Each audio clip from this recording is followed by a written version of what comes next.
नमस्ते सबैजनालाई। आज मेरो व्हाट्सएपमा एउटा मेसेज आएको छ। यो 82 नम्बरको मेसेज आएको छ हैन।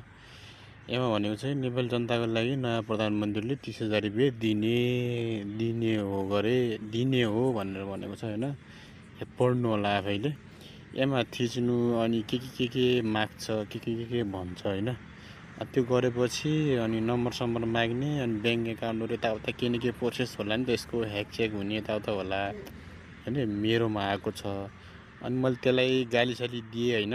यसलाई थोडा इग्नोर गर्नु होला। गालीसाली दिएपछि त्यसले पनि के भन्यो भन्दाखेरि मैले जस्ट सेयर गरेको हजुरलाई भन्ने कुरा। अब तिमीको हो भन्दाखेरि देव भनेर भन्नु। मैले ठगी गर्न शरम आउँदैन भनेर भन्दाखेरि त्यसले भोइस पठाएको छ। म तपाईलाई अहिले एकछिन सुनाउँछु।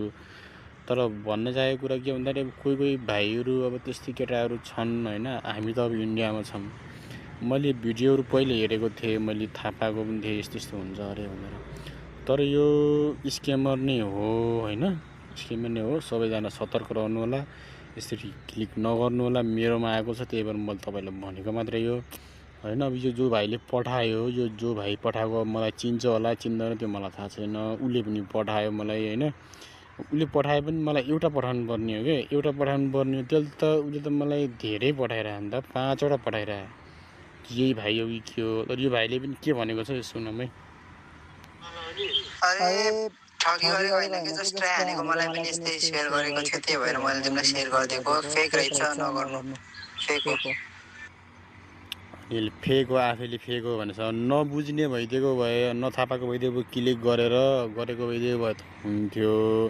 अब मैले ठ्याक्कै बुझ्ने बित्तिकै यसले सोची सम्झी मलाई जवाब दिएको छ हैन। यो भाइ हो कि अरू कोही हो। अब मेरोमा मैले चिनेको भए त सेभ गर्थेँ होला नम्बर। अब मैले चिनेकै होइन यो हैन। अब यो म युट्युबमा भिडियो पनि बनाउँछु, त्यही भएर कहीँबाट नम्बर पाएर गरेको रहेछ भने त्यो कुरो अलग भयो।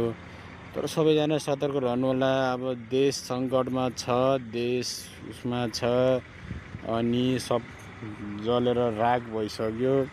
सबै कुरा भइसक्यो। अहिले कहाँको सरकारले हामीलाई दिने हो भने के, कहाँबाट दिने हो पैसा सरकारले। यसरी दिँदैन हैन। भ्रममा नरहनु होला।